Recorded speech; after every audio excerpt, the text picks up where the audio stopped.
శాంతి. సూరజ్భాయిజీ చెప్పిన ఆస్కా పురుషార్థ్. బాబా మనందరినీ శ్రేష్ఠ స్వమానధారిగా చేయుటకు వచ్చారు.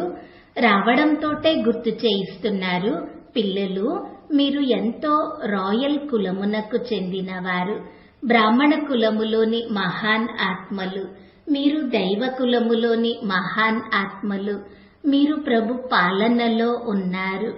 ఇలా మనందరి స్వమానము జాగృతపరిచారు.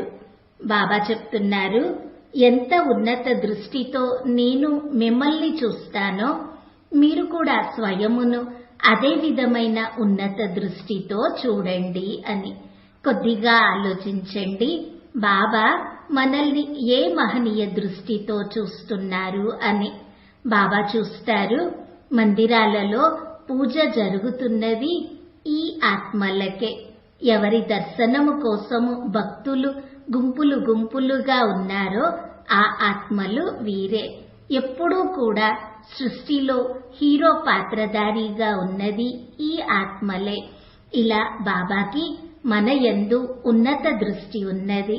వీరు నాకు కంటి వెలుగులు, స్వర్గమును 2 యుగాల పాటు సంభాళించినది వీరే. స్వర్గమును నిష్కంటకముగా నిర్విఘ్నముగా ఉంచారు. స్థిరమైన అఖండితమైన సామ్రాజ్యము తయారు చేశారు. మరి మనం కూడా స్వమానమును జాగృత పరుచుకోవాలి. స్వమానములో ఉండకపోతే వారిలో హీన భావనలు ఉంటాయి.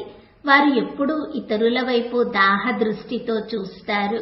ఇతరులు మాకు ఏమైనా ఇవ్వాలి అని ఆశిస్తారు, అడుగుతూ ఉంటారు. ధనము అడుగుతారు, గౌరవ ప్రతిష్టలను అడుగుతారు. కానీ ఎవరైతే స్వమానములో ఉంటారో వారి వెనుక గౌరవ ప్రతిష్టలు నీడవలే వచ్చేస్తాయి. వారి జీవితంలో ఎంతో రాయల్టీ ఉంటుంది. వారిలో ఆత్మవిశ్వాసము ఎంతగానో పెరుగుతుంది. హీన సంకల్పాలు సమాప్తమవుతాయి. మరి జ్ఞాన యోగ యాత్రలో ముందుకి సాగిపోతూ తన గమ్యమును చేరుకొనుటకు మనము శ్రేష్ఠ స్వమానమును గుర్తించాలి, దానిని స్వీకరించాలి. అప్పుడప్పుడు జరిగేదేమనగా బాల్యకాలము నుండే మనుషులలో కొన్ని హీన భావనలు ఉండి ఉంటాయి.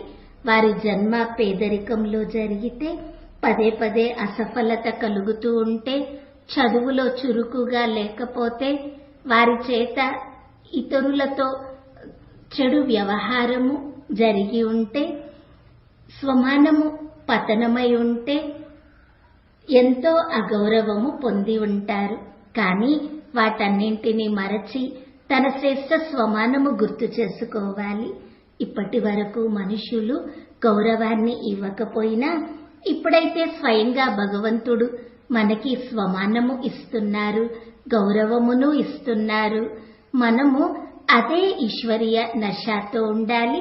మరియు పాత విషయాలకు సంపూర్ణంగా ఫుల్ స్టాప్ పెట్టాలి.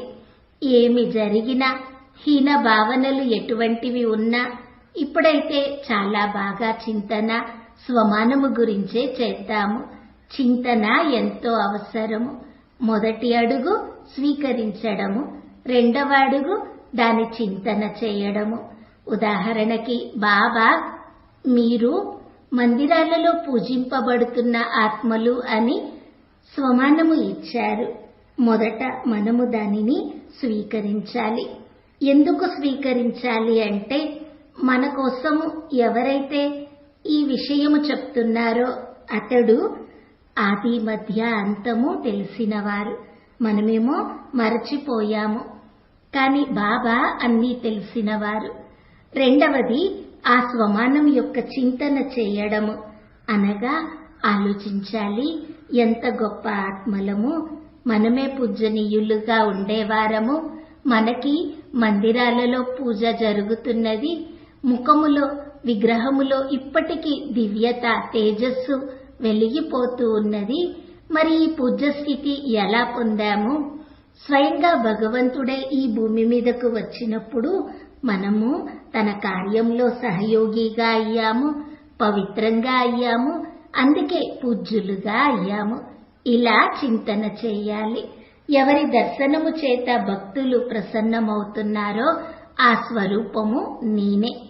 మరి నా ముఖము ఎంత దివ్యతతో నిండుగా మహనీయంగా ఉండాలి. ఇలా ఈ రోజంతా అభ్యాసం చేద్దాము. నేనే ఇష్టదేవతను, హీరో పాత్రధారిని, ఈ సృష్టిలో మహాన్ ఆత్మను.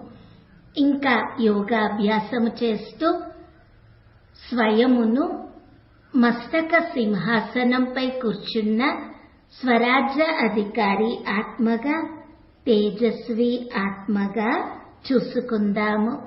ఈ దేహము వేరు, నేను వేరు. నేను స్వరాజ్య అధికారిని, మనసు బుద్ధికి యజమానిని.